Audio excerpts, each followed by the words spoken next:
प्रिय विद्यार्थियों, मैं अंतर्यामी कौशिक बॉटनी डिपार्टमेंट से। हम बीएससी पार्ट फर्स्ट के first paper algae lichen bryophyta, शैवाल, शैवाक तथा ब्रायोफाइटा के बारे में बात करेंगे।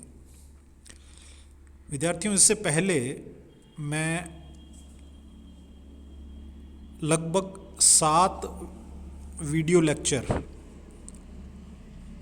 फर्स्ट ईयर के अपलोड कर चुका हूँ, जिसमें शैवाल के सामान्य लक्षण, जर्नल कैरेक्टर्स, शैवाल के कायिक रचना के विविध रूप, फॉर्म्स ऑफ वेजिटेटिव स्ट्रक्चर्स, कशाभिका, फ्लैजिला, आई स्पॉट, दृक बिंदु, पायरिनॉइड्स व वैक्यूल्स, पायरिनॉइड तथा रिक्तिकाएँ, वर्णक, पिगमेंट तथा शैवाल का वर्गीकरण। ये सभी वीडियो लेक्चर्स आप मेरे YouTube चैनल पर, जो कि कॉलेज के द्वारा बनाया गया है, पर देख सकते हैं।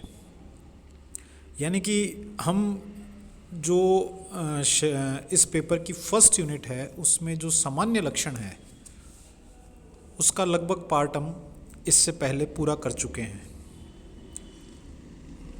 अब इस यूनिट में 2 सदस्यों के बारे में हमने बात करनी है, एक ऑसिलेटोरिया और एक नॉस्टॉक।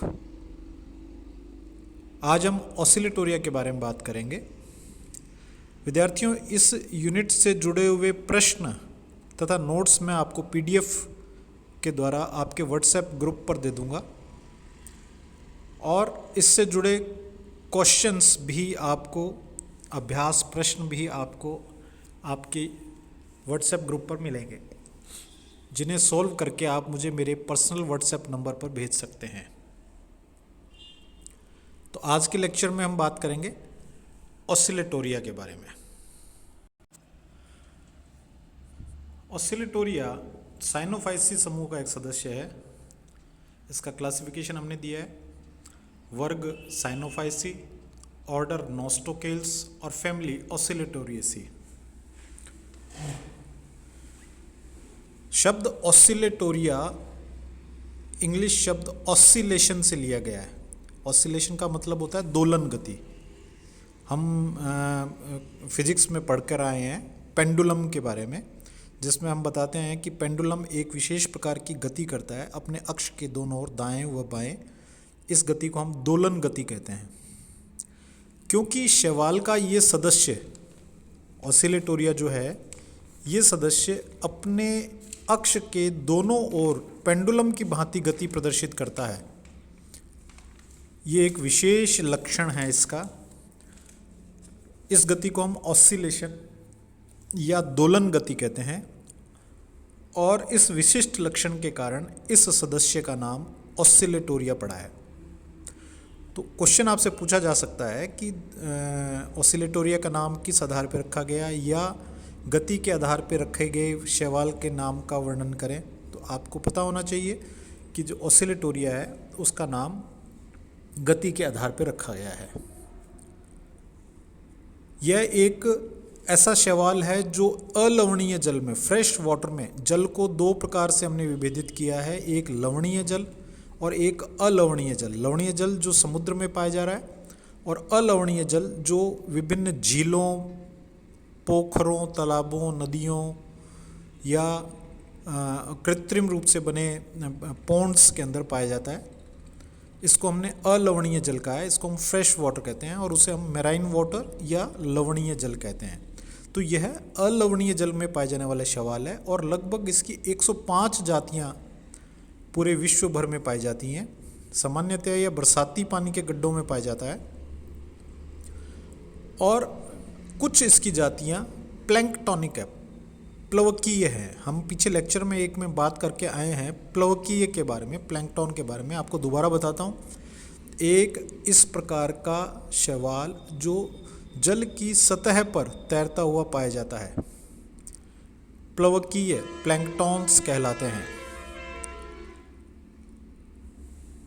ऑसिलेटोरिया के थैलस के बारे में बात करें, हम फिलामेंट के बारे में बात करें, इसका थैलस ट्राइकोम कहलाता है। पीछे एक लेक्चर में हमने जब इसके विभिन्न अवस्थाओं के बारे में बात की थी, शैवाल की विभिन्न कायिक रचनाओं के बारे में बात की थी, तब हमने इसमें बात किया कि जो तंतु है वो दो प्रकार से विभेदित किए जा सकते हैं, एक फिलामेंट और एक ट्राइकोम। फिलामेंट वह तंतु है जो चारों ओर से एक सामूहिक भित्ति के द्वारा घिरा रहता है, जबकि ट्राइकोम में तंतु के चारों ओर कोई सामूहिक भित्ति नहीं पाई जाती, प्रत्येक कोशिका अपनी भित्ति के द्वारा ही घिरी रहती है। तो ऑसिलेटोरिया का जो तंतु है उसे हम ट्राइकोम श्रेणी में रखते हैं, अर्थात इसके चारों ओर कोई भी कॉमन वॉल, सेल वॉल या प्रोटेक्टिव कवरिंग नहीं पाई जाती। प्रत्येक कोशिका अपनी स्वयं की भित्ति के द्वारा ही घिरी रहती है।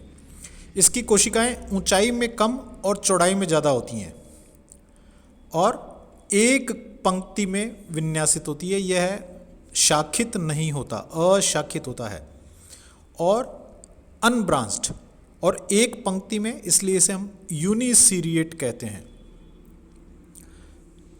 जो शीर्षस्थ कोशिका है जिसे हम एपिकल सेल कहते हैं, शीर्षस्थ कोशिका कहते हैं, वो अलग अलग प्रजातियों में अलग अलग पाई जाती है, लेकिन सामान्यतया यह डोम शेप्ड होती है,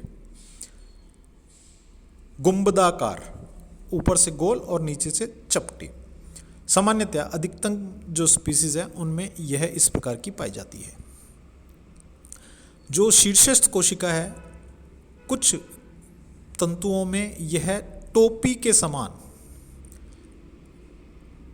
अधिक फैली हुई पाई जाती है, इसे हम कैलिप्ट्रा या मुकुट कहते हैं। जो ऑसिलेटोरिया है वह साइनोफाइसी समूह का एक सदस्य है। इसके तंतु में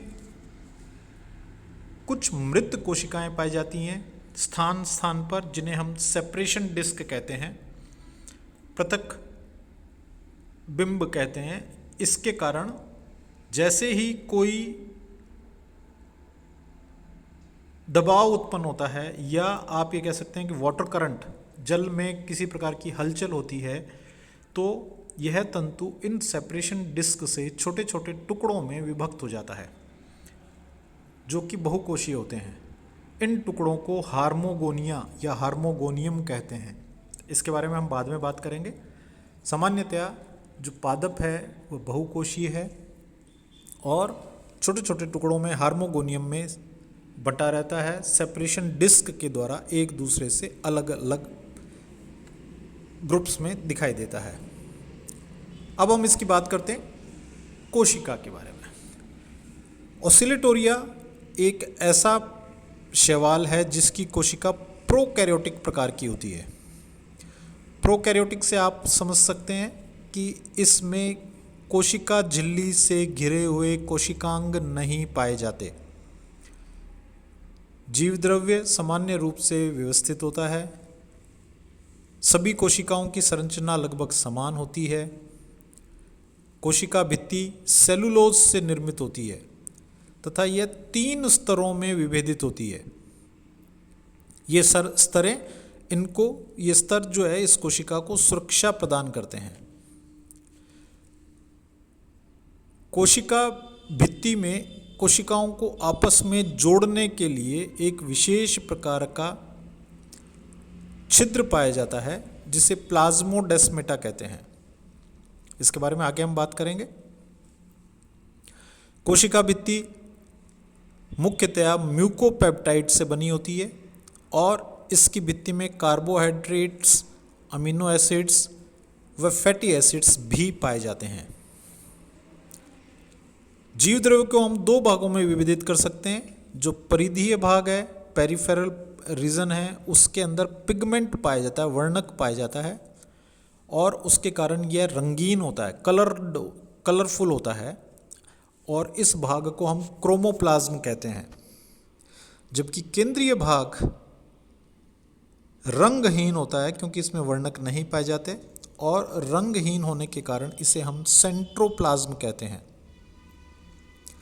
क्रोमोप्लाज्म में वर्णक होते हैं, इसलिए यह प्रकाश संश्लेषण का कार्य करता है, फोटोसिंथेसिस का कार्य करता है और फोटोसिंथेसिस के लिए कुछ विशेष प्रकार की संरचनाएं पाई जाती है जिन्हें हम पटलिका या लेमिली कहते हैं। फोटोसिंथेटिक लैमेली या प्रकाश संश्लेषी पट्टिकाएं, इनमें वर्णक उपस्थित होता है और वर्णक के कारण यह फोटोसिंथेसिस का काम करती है। साइनोफाइसी समूह के शैवाल में जो वर्णक होता है वह, क्योंकि यह प्रोकैरियोटिक है इसलिए लगभग जीव द्रव्य में घुलित अवस्था में पाया जाएगा, और सी फाइकोसाइनिन और सी फाइकोइरिथ्रिन नामक वर्णक इसके अंदर अधिक मात्रा में पाया जाता है। सी फाइकोसाइनिन और सी फाइकोइरिथ्रिन जो इस समूह के पादप हैं, शैवाल हैं, हमने पहले बात की, ये प्लैंक्टोनिक होते हैं, प्लवकीय होते हैं, ये जल की सतह पर तैरते हुए पाए जाते हैं। जल की सतह पर तैरने के लिए इनमें विशेष प्रकार की रिक्तिकाएं पाई जाती हैं जिन्हें हम गैस वैक्यूल्स कहते हैं, और ये गैस वैक्यूल्स एक प्रकार की कूट रिक्तिका है, सूडो वैक्यूल्स हैं। इनके अंदर गैस या वायु भरी रहती है जिसके कारण यह उत्प्लावन बल उत्पन्न करते हैं, बायोयांसी उत्पन्न करते हैं, और बायोयांसी या उत्प्लावन बल के कारण जो फिलामेंट है उन गैस वैक्यूल्स के कारण सतह पर तैरने लगता है। जब पादप को या तंतु को अधिक प्रकाश मिलने लगता है, अनफेवरेबल कंडीशंस होती हैं, प्रतिकूल परिस्थितियां होती हैं, उस समय ये गैस वैक्यूल्स फट जाती हैं और वो गैस रिलीज हो जाती है, स्वतंत्र हो जाती है। गैस की अनुपस्थिति में जो तंतु है वो पानी में डूब जाता है। तो जब अनुकूल परिस्थितियां होती हैं यह सतह पर रहता है, जब प्रतिकूल परिस्थितियां होती हैं तो ऑटोमेटिकली इसके अंदर जो सिस्टम है वो एक्टिव हो जाता है, गैस वैक्यूल्स टूट जाती हैं और गैस रिलीज होने के कारण यह तंतु पानी में डूब जाता है। प्रोकैरियोटिक कोशिका होने के कारण कोशिका के केंद्र में न्यूक्लियर मैटर पाया जाता है जो कि किसी झिल्ली से घिरा हुआ नहीं होता। इसमें न्यूक्लियोलस या केंद्रिका भी नहीं पाई जाती। ये सब कैरेक्टर्स आप पढ़ चुके हैं प्रोकैरियोटिक के बारे में। जहाँ प्रोकैरियोटिक कोशिकाएं हैं वहाँ पर ये कैरेक्टर्स या लक्षण पाए जाते हैं। इस प्रकार के केंद्रक को हम आरंभी केंद्रक या इंसिपिएंट न्यूक्लियस कहते हैं, जिसमें केंद्रक झिल्ली नहीं है, जिसमें न्यूक्लियोलस नहीं है, और जो डीएनए मटेरियल है वो क्रोमोसोम के रूप में नहीं है।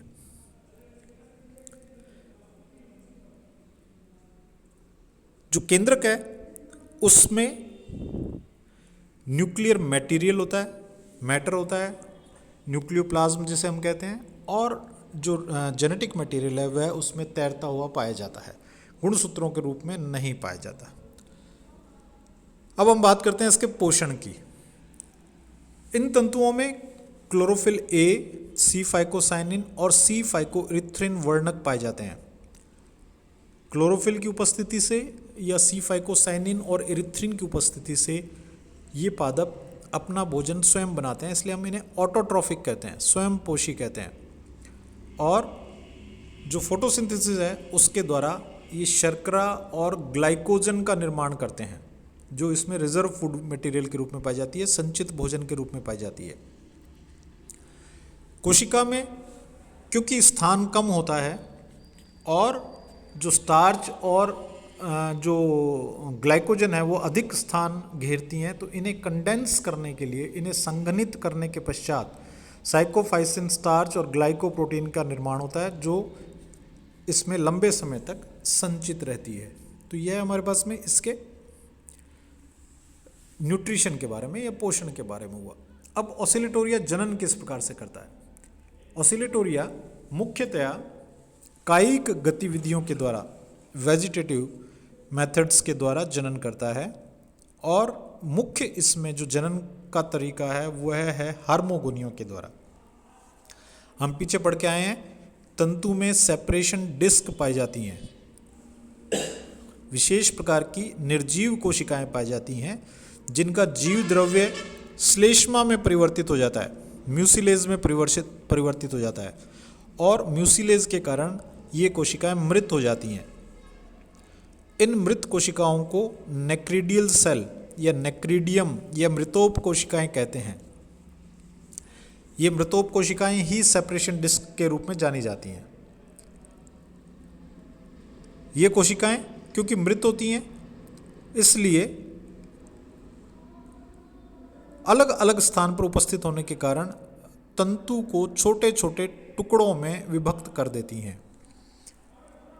जल के प्रवाह के कारण या किसी और कारण से सेपरेशन डिस्क से पादप अलग हो जाता है और कोशिकाओं के छोटे छोटे समूह बना लेता है। ये प्रत्येक समूह हार्मोगोनिया कहलाता है और हार्मोगोनिया विभाजित होकर के नए तंतु का निर्माण करता है। तो ऑसिलेटोरिया में मुख्य जनन का तरीका है हार्मोगोनियम।